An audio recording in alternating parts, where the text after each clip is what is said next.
Welcome, everyone, to session 11 of our study of Mark's Gospel.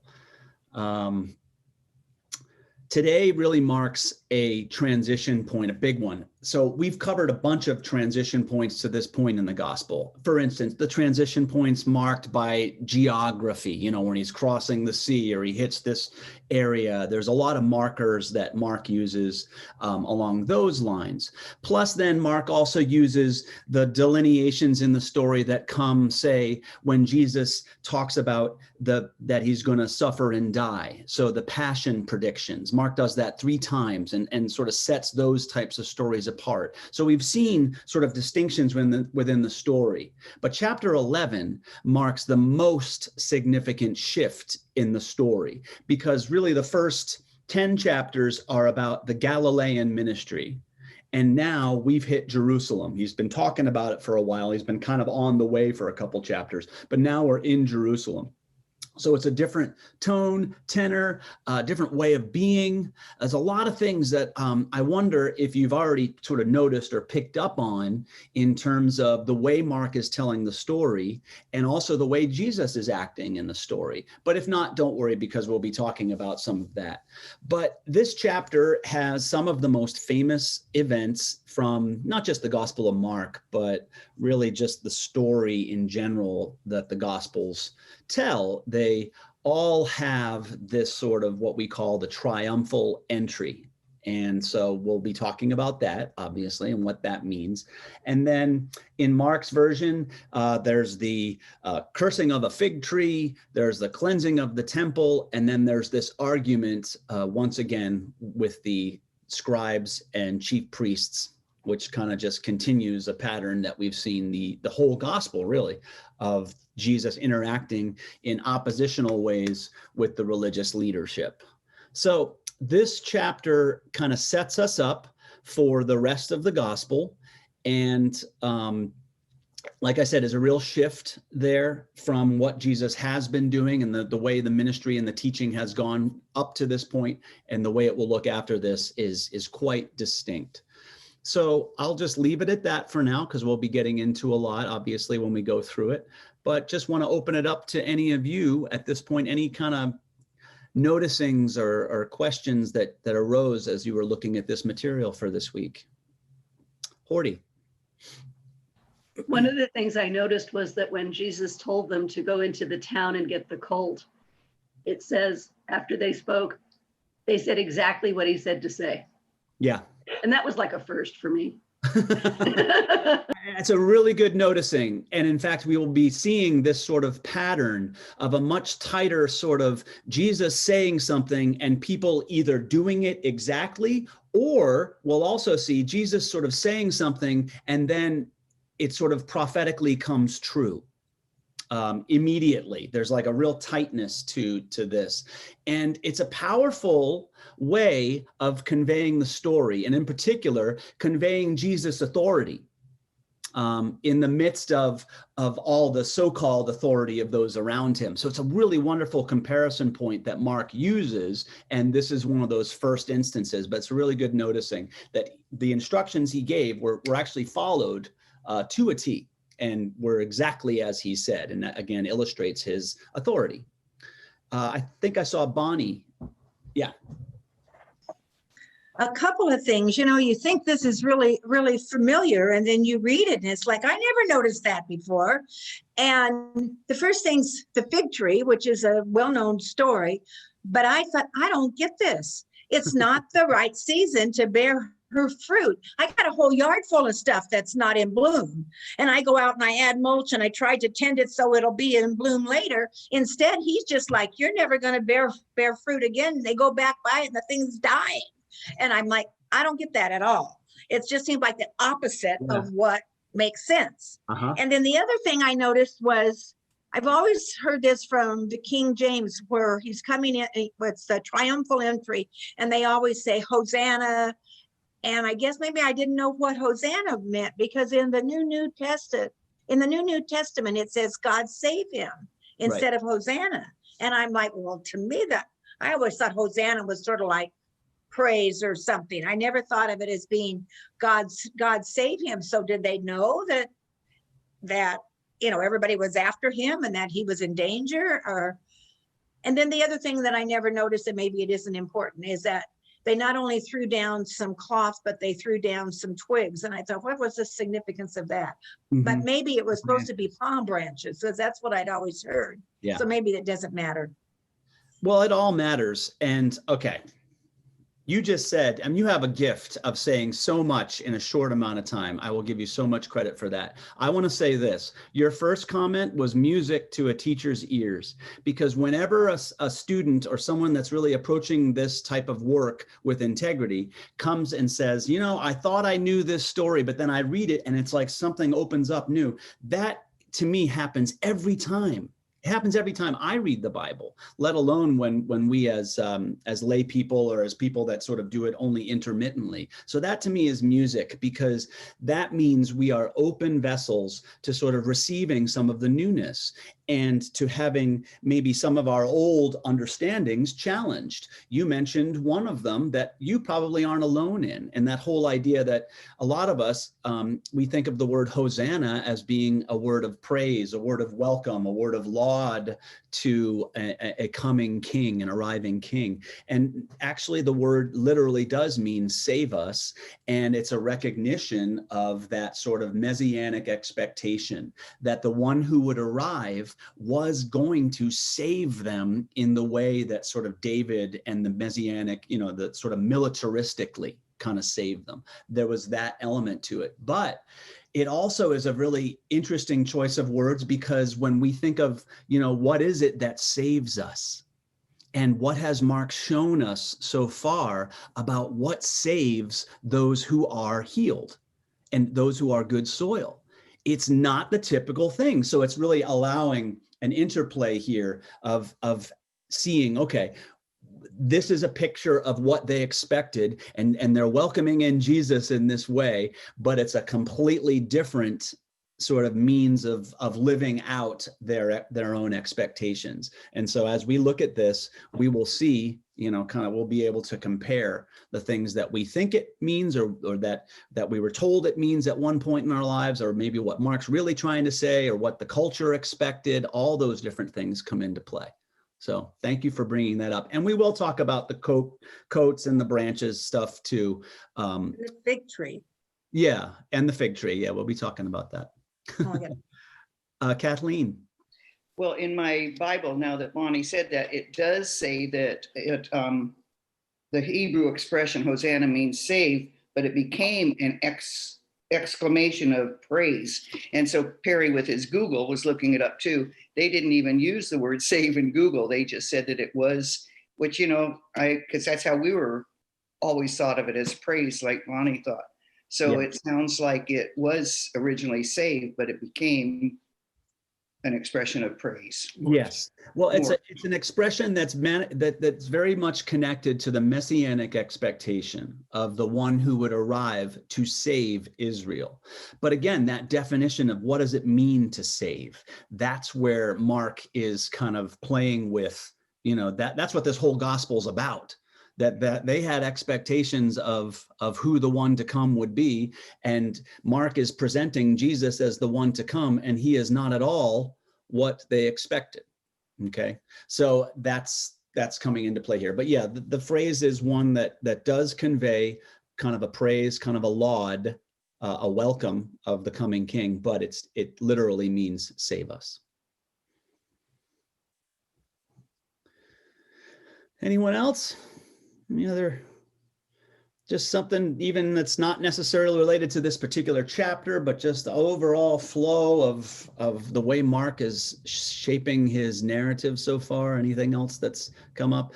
It's good to touch base on this stuff, because I think after a week, it's easy to kind of forget some of the connections that are there. And I always try to go back and get those, but there's a lot to keep track of. Carol.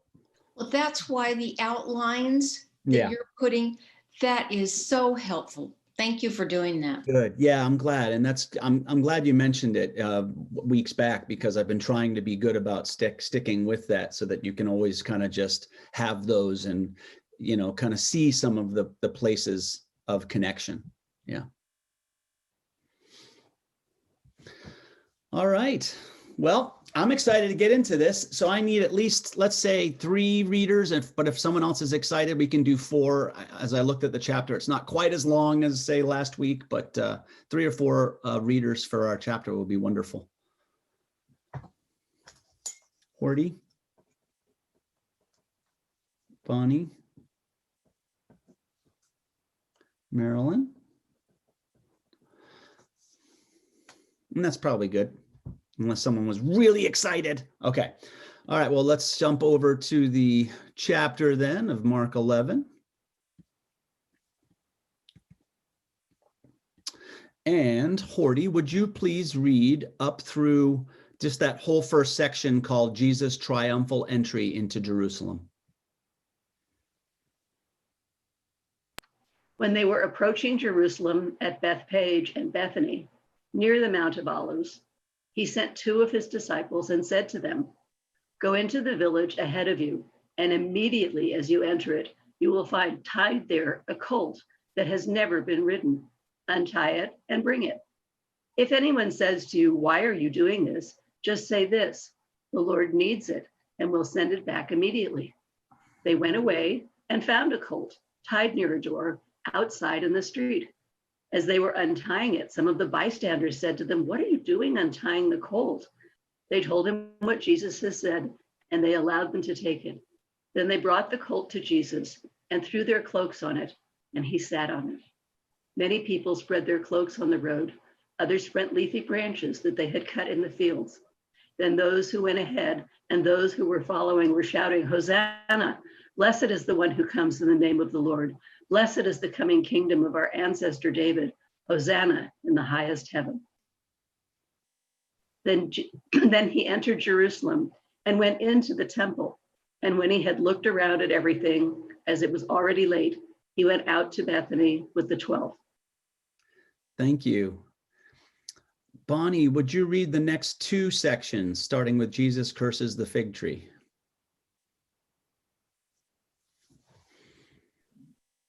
On the following day, when they came from Bethany, he was hungry. Seeing in the distance a fig tree in leaf, he went to see whether perhaps he would find anything on it. When he came to it, he found nothing but leaves, for it was not the season for figs. He said to it, "May no one ever eat fruit from you again." And his disciples heard it.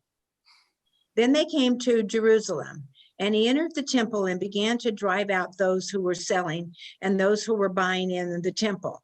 And he overturned the tables of money changers and the seats of those who sold doves.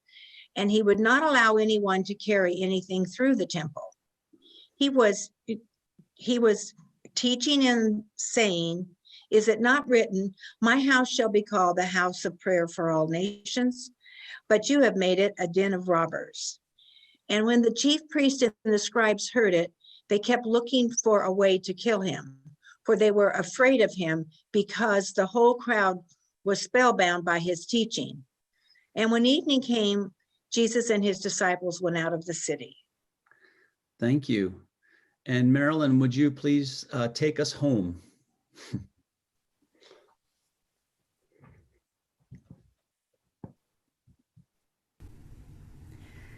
The lesson from the withered fig tree. In the morning, as they passed by, they saw the fig tree withered away to its roots. Then Peter remembered and said to him, "Rabbi, look, the fig tree that you cursed is withered." Jesus answered them, "Have faith in God. Truly I tell you, if you say to this mountain, 'Be taken up and thrown into the sea,' and if you do not doubt in your heart, but believe that what you say will come to pass, it will be done for you.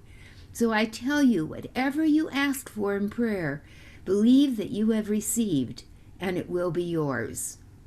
Whenever you stand praying, forgive if you have anything against anyone, so that your Father in heaven may also forgive you your trespasses." Seems like he should have forgiven the tree. Jesus' authority is questioned. Again they came to Jerusalem. As he was walking in the temple, the chief priests, the scribes, and the elders came to him and said, "By what authority are you doing these things? Who gave you this authority to do them?" Jesus said to them, "I will ask you one question. Answer me, and I will tell you by what authority I do these things. Did the baptism of John come from heaven, or was it of human origin? Answer me." They argued with one another. "If we say from heaven, he will say, 'Why then did you not believe him?'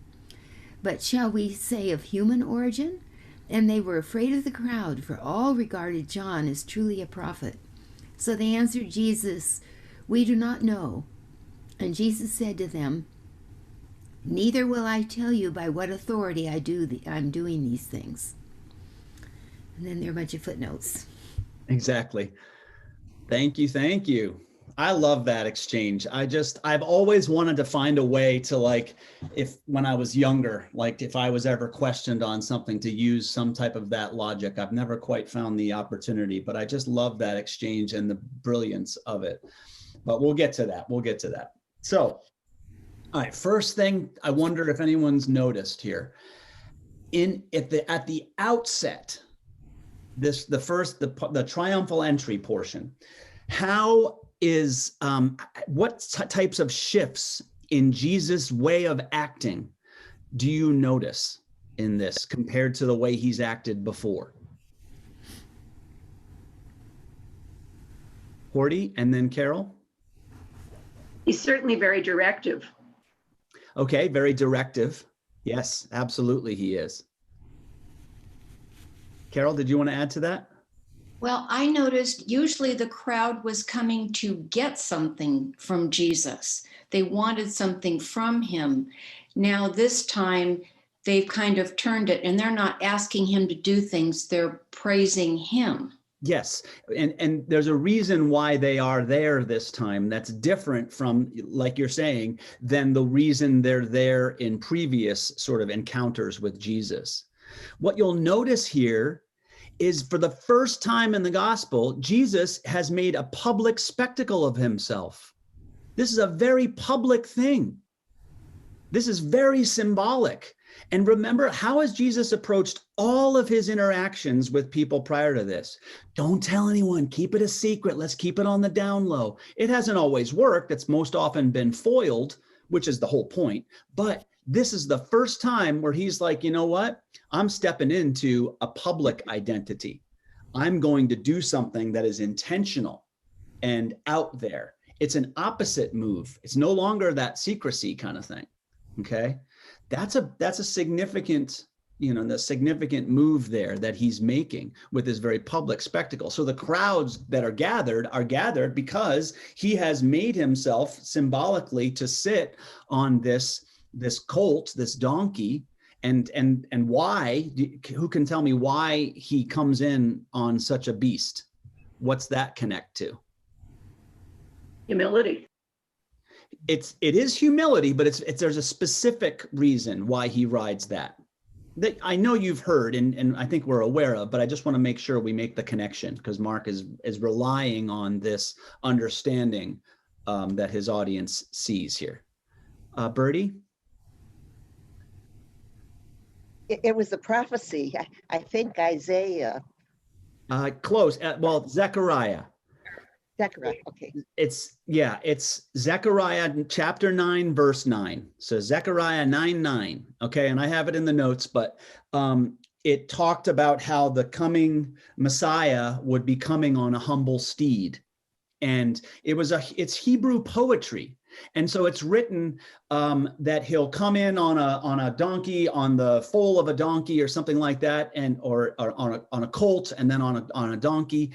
But it's a doublet. It's poetry, and it's emphasizing that humble steed. Now, this is where the Gospel of Matthew, famously in its telling of the triumphal entry, has Jesus riding two beasts, because for whatever reason, the person that told the story saw the poetic rendering in Zechariah and said, oh, well, this is talking about a colt and a donkey, so he must be riding on both. And so if you are narrow in your view of of the Bible, or more literalistic in your approach, then it makes that sort of like, well, what? He's got to be writing on both. But that's sort of, it's ridiculous. And the point of the poem, of the prophecy in Zechariah, is to emphasize that it's a donkey, not a war horse. Okay, a humble steed. So yes, it's the humility, but it's a specific reference to that Zechariah passage, which is what they were anticipating was going to be the coming king. Now, coming in humility, but also with power, because they were still, that was the sort of the way of coming in, with the power of the shepherd, or the power of David, sort of, epitomized by the David and Goliath story, the humble power, but still power, and with God, and capable of seizing power in this world. That was their expectation. And Jesus obviously had a different idea of what power looked like. So when he rides in on that steed, that's what that is picking up on. But it's just a very public and out there, he's stepping into his identity with this story. I saw your hand, Marilyn.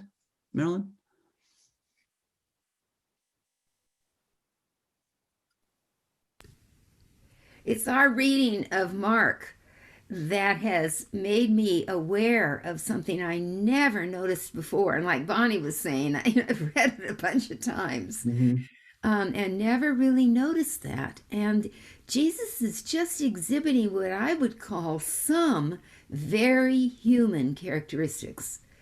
So making a fig tree wither because he didn't get his food, that's seems to me to be kind of more human than I often have thought that he was. And the thing that I find interesting about that, it brings me up short when I read it, because I don't, it goes against my expectations. But it also makes me think, hey, maybe I as a human really could be the way he's talking we need to be, in order to welcome the kingdom of God. That's an interesting comment. I wonder sometimes if the ways, the sort of more human ways that Jesus is communicated are just as inviting and hopeful for us as the human ways the disciples are conveyed. And that may well be true. Though when I look at the fig tree story, there are some clues that Mark puts in there that illustrate that it is not something where Jesus was expecting something that was unrealistic of the tree. Okay? So when Jesus curses it, there's a peculiar little reference in there that Mark makes. And it's like Mark notes that Jesus understands that the tree is not in season.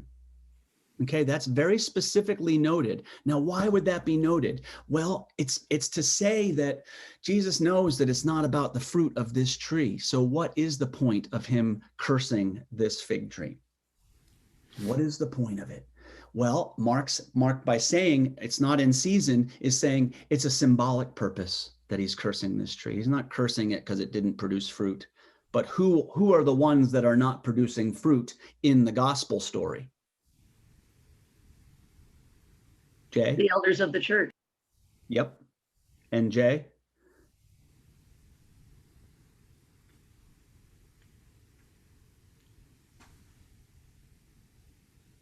Here. Were you going to say disciples? I don't know. But it's the elders of the church, the leaders, but the disciples too. That's what this is a reference to. And what's interesting is this cursing of the fig tree is the last miracle that Jesus performs. And it's not a healing miracle. It's quite different than any other miracle, but it's the last sort of miracle story that he performs. So what is it trying to tell us? What is this communicating to us? Carol? I had always heard that because you only get fruit when there's a leaf. the fact that there's a leaf and no fruit shows that it's a falsehood. And basically this is, what was the word? False advertising. Okay, I don't mind that. I think that's helpful. Although I don't think he's really cursing the tree.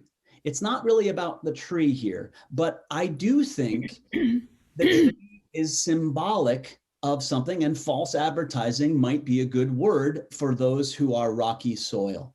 Why are those who are rocky soil, why might they be considered false advertisers? Horty? Because I was going to answer another part of that. It just seems to me it's not the time for the fig. Right, exactly. And that's always seemed really important to me, that it's just not the time. It's not its season. It's not, what happens after that is a little bit secondary. But to me, that's always been the point of, it's just not the time for this to happen. Well, and I think that's Mark's way of saying, so don't get caught up in the mundane, sort of literalism of the fig tree and it being cursed, about its fruit. It's a symbolic reference that pertains to something else, that signifies something else. Carol, were you going to say something else too about? Did I cut you off accidentally there? Well, that's all right. I was just saying the analogy that I was always told was, are we false advertising in the way that we act? Are we a leaf, but we really have no fruit underneath? Well, this is it. Okay, so that may be true, but who are the characters that do embody that quality?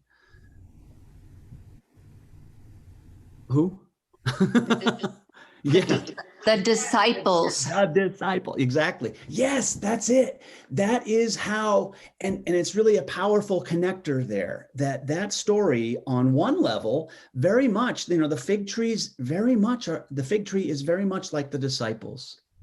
The rocky soil, the qualities that we've seen in the rocky soil that the parable told us and that we've seen all the way through is that you start off and you look great. But then when it comes to actually producing fruit, then when it comes to weathering the hard times, the roots just kind of hit the rocks and then it dies. It doesn't go anywhere. So this tree is very much reflective of where the disciples have been. And the comments about the tree are as much or more about Jesus speaking to the disciples and speaking to them about how, look, the truth is that unfruitful trees and prayerless temples and faithless disciples, eventually the time's going to run out. You don't have infinite numbers of chances. This gospel has been about second chances, many, many opportunities. But there's a point where if Jesus is surrounded by bad soil, bad things happen. And that's truly what the Passion story is about. That the soil around him is just, well, it's bad. It's not faithful. Marilyn? Then is Mark here telling a parable rather than relating something that actually happened? Oh yeah, I think so. And here's how we know it too. Here's another way we know it. Remember, we've talked about Mark using these techniques in his narrative called inclusios. That's a Latin word or something for a fact that he tells these bookend stories. So he starts a story, then he puts a story in the middle, then he finishes the story. This fig tree is one of those stories. Notice how he tells it. He tells it and he curses the tree and the disciples heard it. And then he tells the temple cleansing story. And then he finishes the fig tree story where the disciples come and say, oh my gosh, look at how those roots have withered against the rocks. So what is he doing by using the fig tree curse as an inclusio, as a bookend for the temple cleansing? What's he doing there? Bonnie?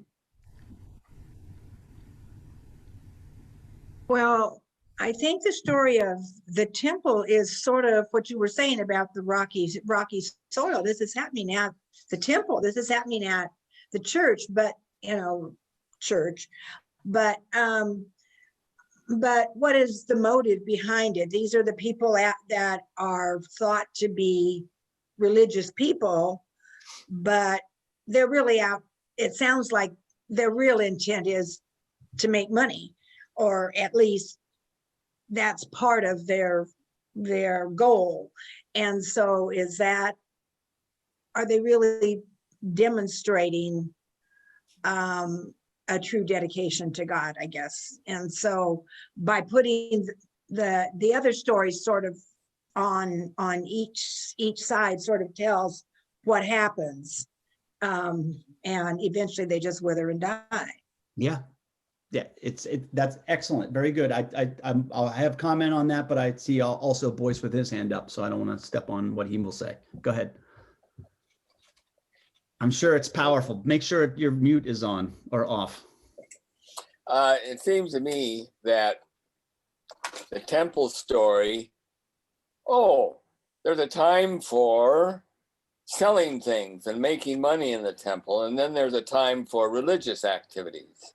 And the same is true then, at certain times the disciples have faith and other times they don't. Well, the fig tree has seasons that it produces fruit. And we're not supposed to have seasons. We're supposed to produce fruit all the time. And so there are no seasons for faith. It's there. So it seems like that's kind of a lesson of faith needs to be with you all the time, not just when the season is right. This is true, though this story is saying less about what faith is and more about what faith is not. And so the inclusio there links the fact that Jesus is comparing the fig tree to the disciples' lack of faith to now also meshing it with the lack of faith exhibited by the religious leaders in the temple, who Jesus is saying, look, this is supposed to be a house of prayer for all nations, and you've made it into a den of robbers. You've made it into a den of thieves. That comment right there is just illustrating that they're the same types of soil here. Okay, the disciples' soil is rocky, the religious leaders' soil is the path, but both of them are resistant, even oppositional ultimately to the message, to the reception of faith. And so, yes, what you're saying is true, Boyce, that, good soil is fruitful all the time, and it multiplies of itself just naturally. But what he's seeing is as soon as he gets to Jerusalem, he is noting that he is surrounded by poor soil quality. And what we've seen is Jesus he is very much impacted. He is unable to perform miracles when the soil around him is bad. His power, he will be impacted by this. This is a threat to him. We see this. That's the whole nature of the story. Now, he knows it's going to happen. He's done this 3 times through Mark, where he's talked about this is how it's going to play out for me. But he's very specifically here naming, this is the soil that surrounds me, and it ain't good. And when I'm surrounded by bad soil, bad things happen. So get ready for it. That's basically what he's saying here, by combining these 2 stories here and showing us the connection between the disciples' soil and the religious leaders' soil. Bob, I see you. So it seems to me the withering of the fig tree is connected to the last part of the scripture where he says, if you don't believe in your prayer, you shall also wither. Well, there's a couple things going on here. The withering of the fig tree uses the very same language that the parable of the sower used to describe the rocky soil, right? So it just says that it withered and died because its roots, could go only so far. It's the same means, same way that the disciples' roots have withered. When the going is going to get tough, they're going to flee, they're going to die, they're not going to produce fruit. But then he goes in, and what Bob's referencing here is the next section, 22 to 25, that small, the part where he's talking about, what, the power of prayer. And, if you have faith, then you can do this or say this and it will be, that sort of thing. Now, first of all, who is he talking to here? Who is Jesus talking to?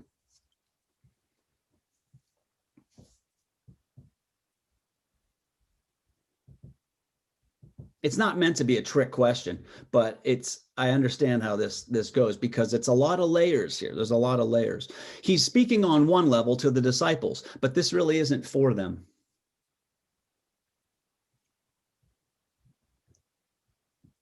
On a narrative level, he's speaking to us, the audience. He's reminding us of what he has harped on the entire gospel. And what has he harped on?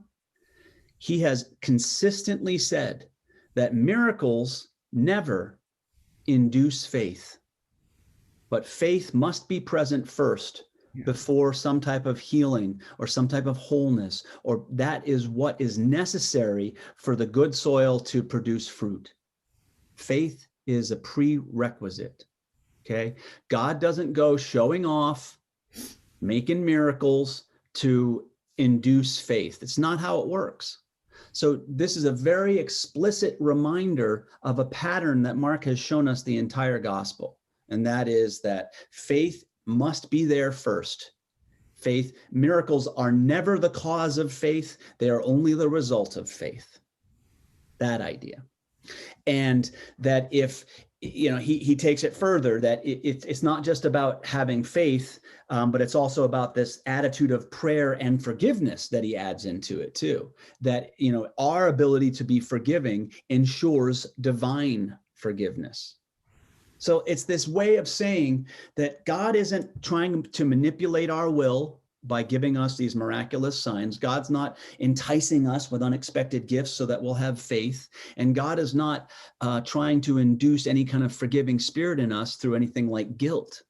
Mark is saying that there's a human initiative that is a prerequisite. And that if we are to be faithful ground and produce abundant fruit, that faith is something that starts within us. That is not something that is imparted to us by God, or at least, through miracle, that sort of thing. Questions or comments about that idea? I'm sorry. No, I love it. This is great. No apologies about comments.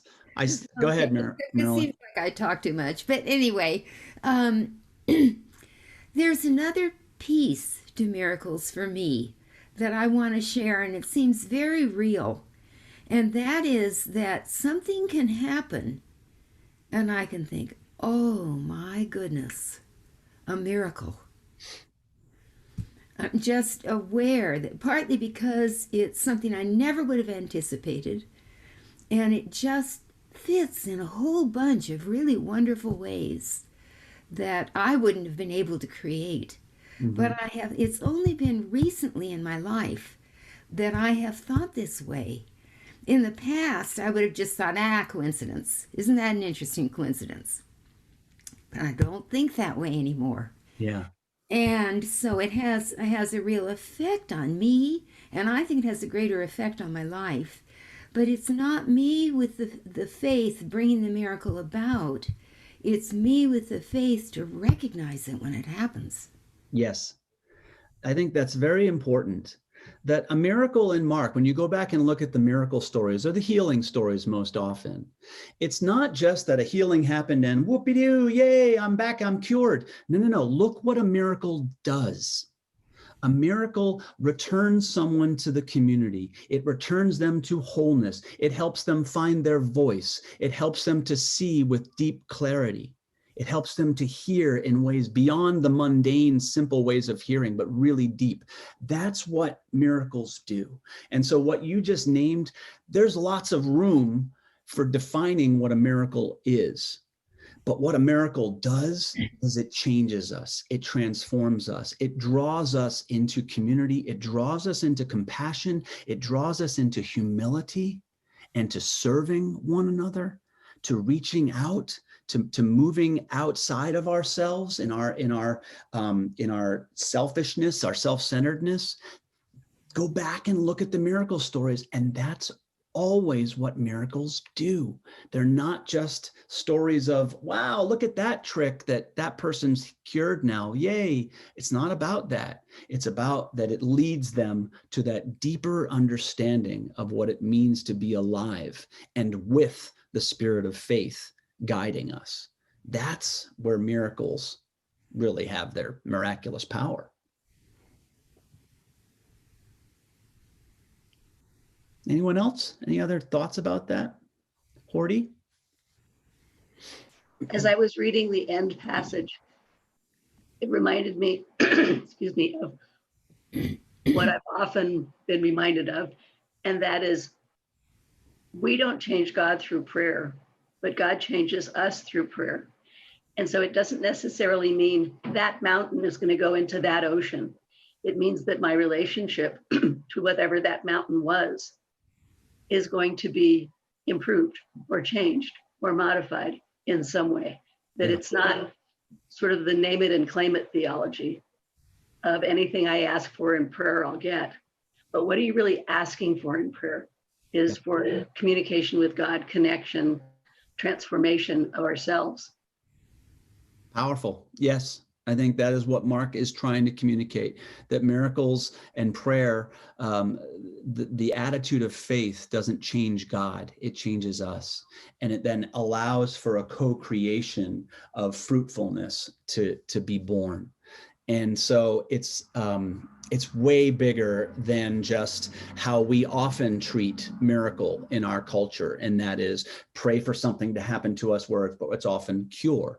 And we're very outcome focused. Whereas miracle is more about returning to connection, to wholeness, to a deeper sense of being alive as a part of something larger than ourselves, part of being a compassionate person, part of living anonymously and in a servant style. Again, I know I'm repeating myself, but I want to invite all of us to go ahead and take a look back as we move through and we see such clarity here, to go back and look at what the miracle stories do. You know, it's not just the clearing of the vision there, but what does it do? It leads him, you know, Bartimaeus, it's not just that he got his eyesight back, it's what it did. It allowed him to voice fully who he was. It allowed him to deeply follow. You know, that's different than just running off and being like, "Yee-hoo, let's go party." You know, it's a different. It's what they do as a result of the that interaction with Jesus. That's the key to miracles, I think. Any other questions or comments about that, Ken? Well, moving on to the cleansing of the temple, one of the things that I heard this time that I didn't hear before was about them not walking through the temple. And I was wondering if you could talk a little bit about that, what that signifies. Of them not walking through it? Yeah, it says something about the cleansing, not only doing away with the money changers, but also people walking through the temple, something like that. Huh. I do know that there were, and I'm not sure if this is what you're referring to, because I don't have it right in front of me, that reference, but that there were areas of the temple that Gentiles were allowed in, and that's where a lot of the money changing happened. And there were certain areas that were shut off from others, sort of non-Jews. And he may be, if that's what you're referring to, sort of trying to dispel this separation and moving into a different appreciation of the temple being for all nations and not just for Jews to control who gets in and who's allowed into those places of deeper connection with God. If that's what you're saying, then that is very much sort of another symbol of the ways that this, both the chief priests and Pharisees and the disciples throughout the whole gospel, they have sought to control who gets in and who gets out. The disciples have always been like, hey, look at that guy healing over there. He's not one of us. We should go smite him. And Jesus is like, no, you're missing the point. There's a lot of these different interactions that are about the control that certain people try to demonstrate. And the temple itself is a system of control that Jesus is saying, no, that's not what the temple is for. Is that touching on some of where you were going with your question, Ken? Well, in the NIV, it speaks a little bit differently. It talks about his forbidding carrying merchandise through the temple. Is the way it's translated there. So maybe it's just a reference to the buying and selling. Yeah, it certainly is referring to that commercial aspect, although it wasn't commercial in the sense that it wasn't like they were just, selling trinkets, or it wasn't like a gift shop. They were more likely selling the offerings that different people who maybe traveled from far away, which would have been Passover, arriving from so many different places, didn't want to bring their own offerings, so they would sell them there and allow people to make their sacrifices in different places. But Jesus had a problem clearly with the ways that perhaps the money changers, those sort of just skimming off the top, that sort of thing. I don't know. Again, there's not a lot of detail there. It's more of that reflection of the temple is being utilized for something that is not in alignment with its deeper true purpose. And Jesus is very much, he's upset with that. And it's consistent with his whole approach. The whole time through the gospel, he's been upset with those who represent the temple not being in alignment with their deeper true purpose and the purposes of God. They say they are, they think they are, they accuse him of being opposite of the true purposes of God. But throughout the whole gospel, we're seeing that Jesus is the one who's in alignment with God, and not the chief priests, Pharisees, or the disciples for that matter. So it's all of these ways that it's kind of all just coming into sharp relief in the symbol of the temple itself, that it is not representative of what God's intentions are. Bertie? Yes.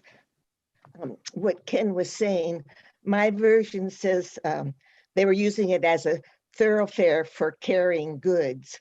And it makes me think they were using the temple courts as a shortcut to get from one part of the city to the next, carrying their goods. Perhaps. And all of that still illustrates the fundamental point that it's not being utilized as that place of prayer, that place of unity, that place of overall welcome of all people. But no, it's still that place of sort of the more shallow, mundane, just not living into its full way of being in the ways of faith, the ways of following God, that sort of thing. So it's just a powerful symbol that Jesus and Mark are using to combine all of these bad soils that we've been seeing, and basically saying, yeah, this temple soil is it's not doing it. And the problem is they think they are. This whole time, what Jesus is about to have at the end of this chapter is this another oppositional conversation with the chief priests, who basically, when they come up to him and they question his authority, what's the specific thing that they're questioning him about? They're questioning him about, okay, where do you get off on overturning the temple tables and calling us a den of robbers? They're specifically referring to that when they come up. And this is in the 28th verse, roughly, they're talking about how, okay, where do you get off? Where's the authority that you find to do what you just did in the temple? How dare you? And yet, on the bigger picture, this is no different than any other time that they've had encounters with Jesus. The whole time Jesus has been doing from miracle one.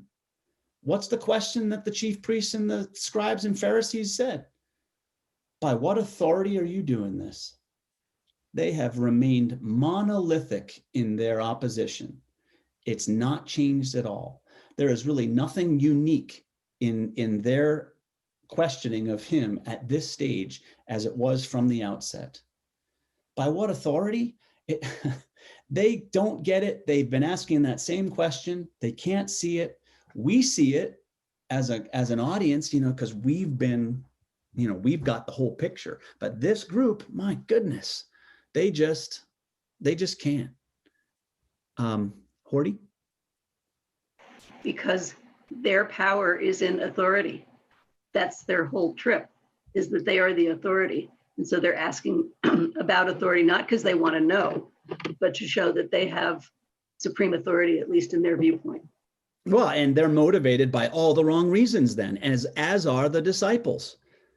How many times did we see those examples? So Jesus, which one of us can sit on your left and your right? Which one of us is going to be in glory with you? All these different things that have nothing to do with what Jesus has been talking about. So the disciples have been doing it the whole time. The Pharisees and the chief priests, yeah, they talk about they question Jesus' authority. But what does the last handful of verses tell us about the authority that the Pharisees think they have? What is their grounds for doing and acting the way they do? Is it solid? Is it an integrity? Do they have strong convictions that motivate the things that they say and do? Or do they sort of find themselves, testing the winds and seeing where things are and we'll respond based on what those winds tell us? Well, I think it's pretty clear when you read that. And how dare, and so the beautiful twist that Mark is giving us is just as they're coming at Jesus, questioning his authority, his brilliant interchange with them at the end demonstrates their complete lack of authority because they have no conviction, they have no depth, they have no authority because all they do is respond to the winds. Wherever they think it's, well, we can't do this because he's got so many followers that, they're complete weak. And so the authority that they think they have is vacuous. It's not real authority. One of the times they speak the truth is when they say, I don't know. But even that, in some ways, but even that is them trying to CYA. Well, that's not, they're trying to cover themselves. They're trying to protect their perceived power. And it's just, again, Mark's doing a brilliant job illustrating their complete lack of integrity, their lack of real authority, even though they've spent the whole gospel accusing Jesus and questioning his authority. They're the ones that are truly devoid of authority. Now, again, don't get caught up in thinking, wow, were the Pharisees really like this? No, Mark is using them as a way to help us understand that these are the types of soil, and this is what opposition to Jesus leads to. And in fact, when they ask him where he gets the authority, he actually does answer the question. He does answer the question. It's just that he does it in the next chapter. And so we'll be getting to that next week. But he will go there with them. So don't think that he's just like brushed them off. He actually, the very next thing he does and says is a parable that very specifically responds to their question of, where does your authority come from? Okay. I saw a hand. Was it Ken? Ken and then Marilyn? It's interesting that John the Baptist makes an appearance here because we all know what happened to John the Baptist. Yep. Yeah, we're talking about how John the Baptist and Jesus represent sort of genuine authority in the context of Mark's gospel. And we've already seen that just because you have genuine authority, just because you are, a legit faithful person, doesn't mean that you're protected from harm. That surrounded by evil intent and poor soil, your life is at risk. And that's, once again, a reminder of what's at stake for Jesus. And that's the whole, again, this is shaping us. It's moving us as an audience to say, oh my God, is there nothing that can be done to stop this, what feels like an avalanche, a rolling ball gaining momentum downhill?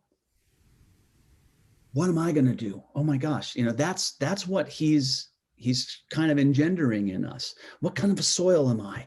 Where am I in this? And those kind of questions.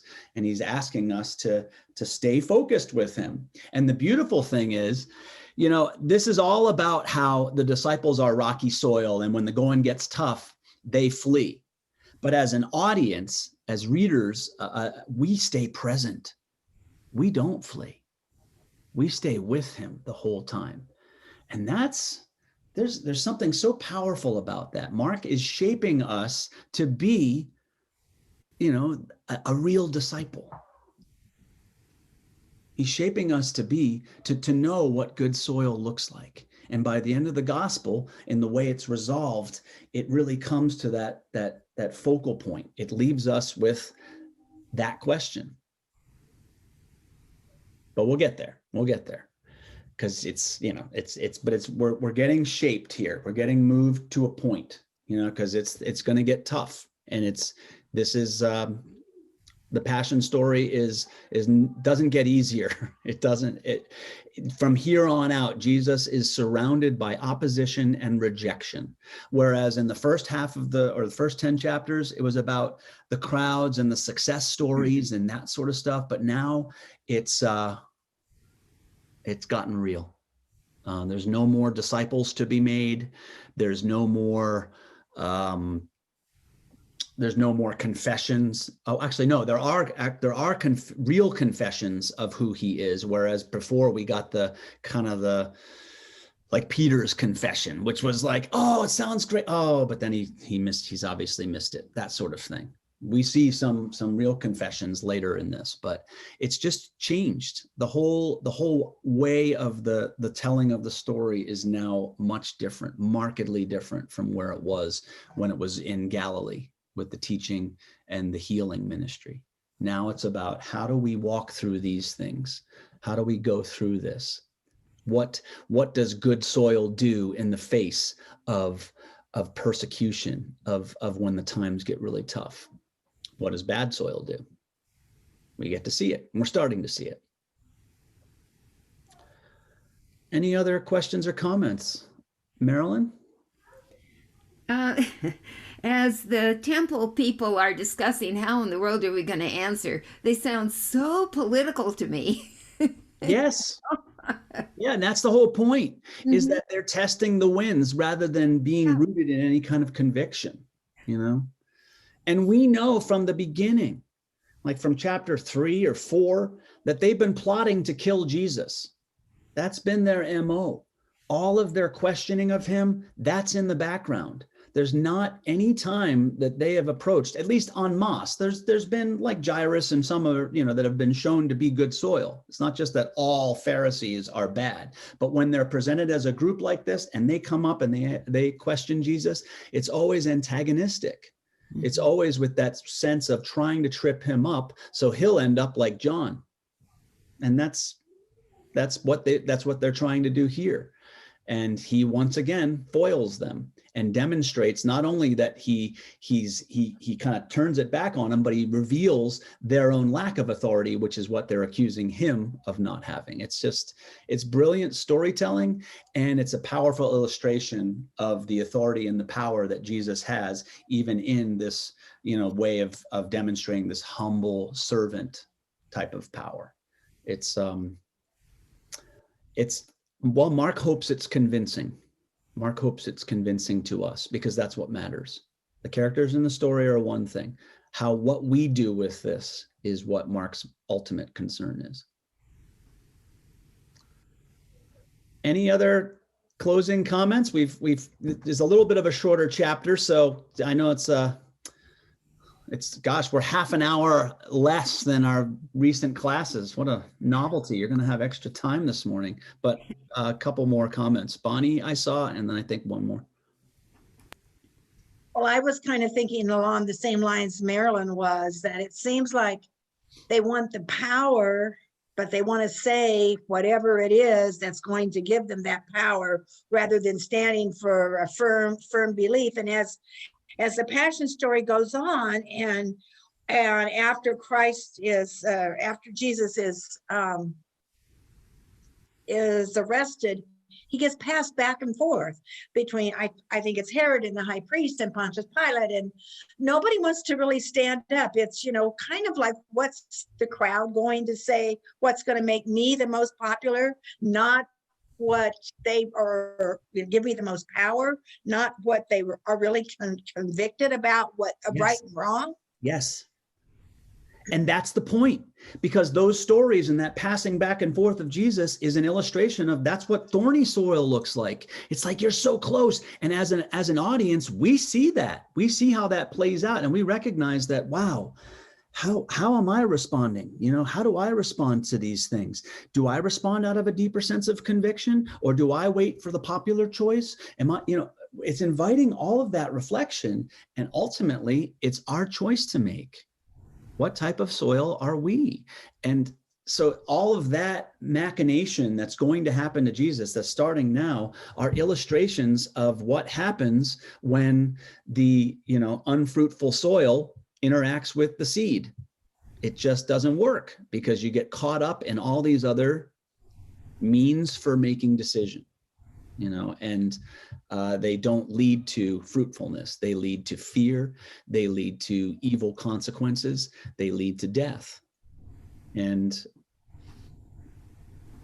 there's another path, and that's what Mark's trying to help us see. But we'll get there. I think I saw Steve, did you have your hand up? Yeah. Just every time I read this passage about the sacking of the temple, it seems like a sea change in Jesus's ministry.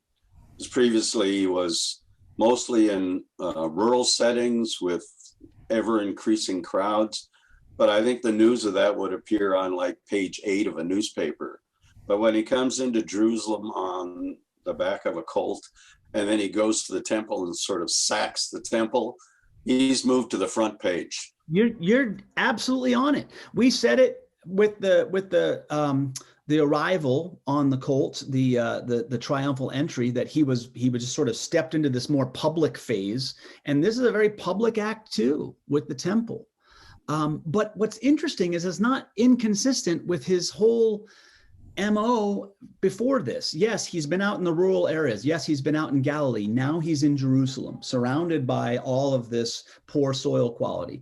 But it seems like this discrete act of like, wow, he's done something big here. And in some ways it is, but really it's very consistent with his whole way of showing us what the religious authorities embody, and that is they are not living into their deeper calling, and the temple was not living into that either. So it's very consistent with what he's been saying, but as you're suggesting, it's a very public, it's very sort of out there, a little bit more in your face kind of way of presenting it than the keep this a secret, keep a low profile, that sort of thing that he had all the way up until now.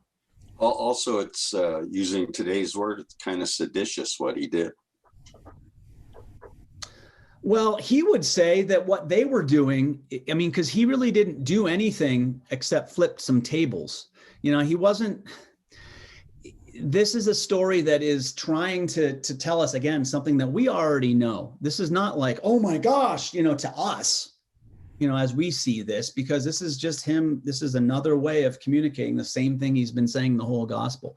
But I guess you could look at that act, certainly the way he was perceived by the religious leaders, they saw it as that. But the truth is, when he reveals them to be the ones that are the ones that lacking in authority, who are missing the mark, kind of thing. So the way Mark's telling the story, he's not really presenting this as truly a seditious act. He's presenting it as another way of saying, see, look, these guys just don't get it again.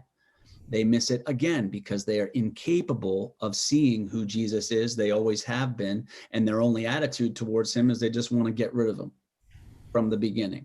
So here we go again. They're no different. So there's a lot of ways we can look at these stories and see layers of connection to our modern realities, for sure. And they invite all of us to look at where is my soil right now? How do I tend to react in times of crisis? When my faith is really tested, where am I more rocky? Am I more thorny? That's part of this, to see ourselves in all these soils and then know, all right, where am I going to go now? What type of soil am I cultivating today? These are big questions, so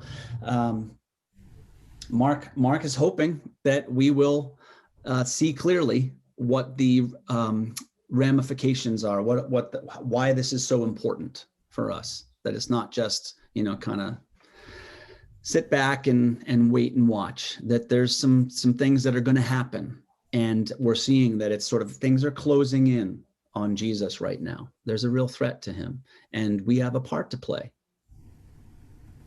Was there another hand? Oh, Horty. When you were just speaking, Dan, and you were talking about who am I going to be now? Who am I going to be now? It's always the question of the ever-present now. It makes me think of how you've helped us begin to understand the concept of heaven, is that it's in the now. It's in the now. It's in the now. It's in the now. It's not coming someday at some future time. And each of these decisions is each decision we make every moment of our life. And can we manifest heaven within ourselves in a true response in any given moment with any given question? Amen. Yeah, that's, hoping to embody that as best as possible without judging ourselves and destroying ourselves for the times where we are thorny or rocky or path or all that, but to just kind of continue to cultivate that spirit of nowness, of alignment, of faith in the now. That is, that's a big part of it for sure. But we'll get to reflect on that when we get to that point of Mark's gospel where that's all we're left with, because at the end, the way he ends this is very much rooted in what now, that sort of idea, because it's not wrapped up. But again, it's very intentional the way he crafts this story to create us, to create a response in us. But it is very much, like you just said, kind of like, how do we live in that spirit of eternal now, this choice of being in our faith, rooted in faith now, not fear. Okay. Big questions, but that's why this is 2,000 years old, that we still reflect on it like this. This is powerful stuff, and it's evocative stuff, and we're doing it. We're engaging it, and this is what this is why he wrote it, and this is what he would hope for anyone who hears this, that we struggle with this and that we stay with it and see it to its end. Don't run away. Don't wither. Don't resist, but move into that next, phase, or that phase of, all right, what now kind of thing. All right, I'm getting too preachy. Any other kind of closing remarks, closing comments here?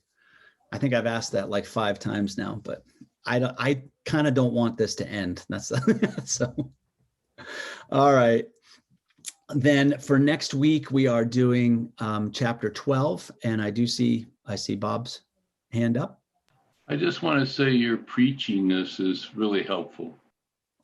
You're very kind, Bob. Thank you. Well, and it's not that I don't mind preaching, but I do. I think sometimes with this kind of material, we can get into that phase of maybe hammering it a little.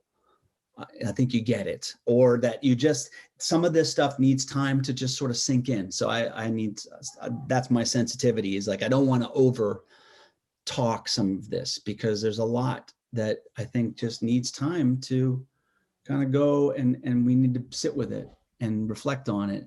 Sometimes that's the way too. So anyway, it all works out. We all, whether we're talking or not talking, I'm just thankful that you're all here every week to explore this like we get to, and look forward to doing it next week, as I said, with chapter 12, which has one of the most powerful parables. And to me, this is, aside from the parable of the sower, this is the most sort of central, important parable to the message of Mark's gospel.